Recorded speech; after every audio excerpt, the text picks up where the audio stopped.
আজ বিশ্ব আত্মহত্যা প্রতিরোধ দিবস। বিশ্ব স্বাস্থ্য সংস্থা WHO এর প্রতিবেদনে বিশ্বে প্রতি 40 সেকেন্ডে একজন আত্মহত্যা করেন। পরিবার ও সমাজের মানুষের সহযোগিতামূলক মনোভাব না পেলে এই প্রবণতা আরও বাড়ার আশঙ্কা করছেন মনোবিজ্ঞানীরা।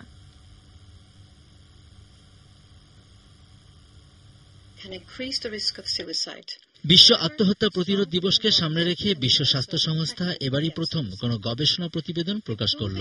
2000 থেকে 2012 সাল পর্যন্ত 170টি সদস্য রাষ্ট্রের উপর পরিচালিত এই গবেষণাপত্রে বলা হচ্ছে, আত্মহত্যা প্রবণতার দিক দিয়ে বাংলাদেশের অবস্থান 10-এ।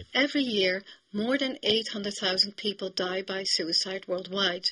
আত্মহত্যা প্রতিরোধে গঠিত আন্তর্জাতিক সংগঠন IASPর প্রেসিডেন্ট মানবিক বন্ধন শক্তিশালী করার তাগিদ দিলেন।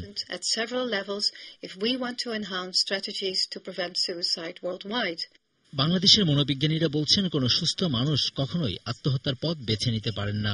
পারিবারিক নানা সমস্যার কারণে, জটিলতার কারণে এই ধরনের সিচুয়েশনগুলো ক্রিয়েট হয়। পুরুষদের তুলনায় নারীদের মধ্যে এটার হারটা বেশি। যে নিজেকে নিজে খুন করলো সে একটা কিলার, খুনি, নিজের খুনি। এবং এই যে খুন, এই খুনটাকে ধর্মীয় অনুশাসন দ্বারা ব্যাখ্যা করা যাবে না। ধর্মে চরম নিষেধ আছে, ইসলাম ধর্মের শুধু নয়, প্রত্যেকটা ধর্মে। আত্মহত্যার চিন্তা করেও এ পথ থেকে ফিরে এসে যারা ঘুরে দাঁড়িয়েছেন, তারা বললেন, আত্মহত্যাই জীবনের সমাধান নয়। যারা আসলে আত্মহত্যা করতে চায় তারা এটা ভুল সিদ্ধান্ত নিবে, এটা ঠিক না। জীবনে আমার মতো এগিয়ে যাওয়া উচিত। জীবনটা আসলে অনেক বড়, আত্মহত্যা কোনোদিন সমাধান হতে পারে না। জীবনের দর্শন কেমন হলে একজন মানুষ কখনোই এ পথে ঝুঁকবেন না? সে আত্মহত্যার চিন্তা করছে, এই কথাগুলা কিন্তু সে তার আশেপাশের লোকজনকে টাইম টু টাইম জানায়।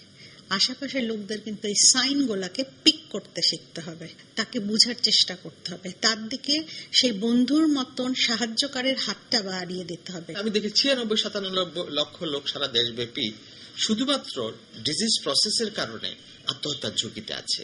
যারা স্বজন আছে, যারা কলিগ আছে এবং যারা বন্ধু আছে, তারা বুঝতে হবে এই আত্মহত্যার ঝুঁকিতে আছে, তখন তার পাশে দাঁড়াতে হবে। আশা আর স্বপ্নই মানুষের বেঁচে থাকার প্রেরণা। তাই নিজেকে শেষ করে পরিবারের স্বপ্নগুলোকে নষ্ট করা জীবনের কোনো সমাধান হতে পারে না।